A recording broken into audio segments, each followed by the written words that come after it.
Congressman Paul, I believe you are the only man on the stage who opposes the war in Iraq, who would bring the troops home as quickly as almost immediately, sir.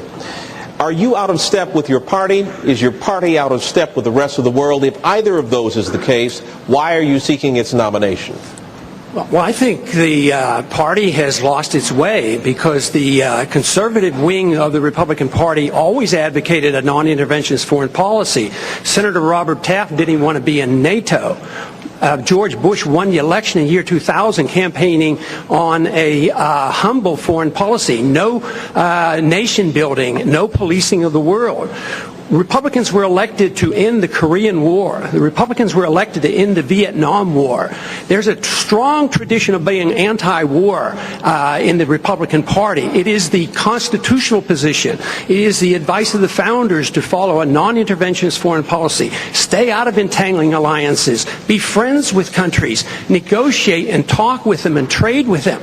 Just think of the tremendous improvement relationships with Vietnam. We lost 60,000 men. We came home in defeat. Now we go over there and invest in Vietnam. So there's a lot of merit to the advice of the founders and following the Constitution. And my argument is that we shouldn't go to war so carelessly. When we do, the wars don't end. Congressman, you don't think that changed with the 9/11 attack, sir? What changed? The non-interventionist policies. No, non-intervention was a major contributing factor. Have you ever read about the reasons they attacked us?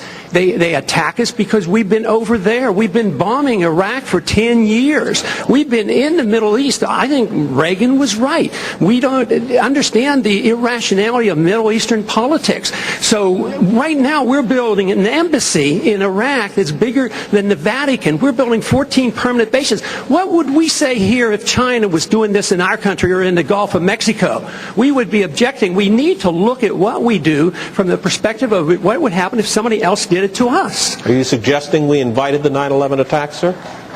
I'm suggesting that we listen to the people who attacked us and the reason they did it. And they are delighted that we're over there because Osama bin Laden has said, I am glad you're over on our sand because we can target you so much easier. They've already now, since that time, have killed 3,400 of our men, and I don't think it was necessary. Wendell, may I make a comment on that? That's really an extraordinary statement. It's an extraordinary statement as someone who lived through the attack of September 11, that we invited the attack because we were attacking Iraq. I don't think I've ever heard that before, and I've heard some pretty absurd explanations for September 11.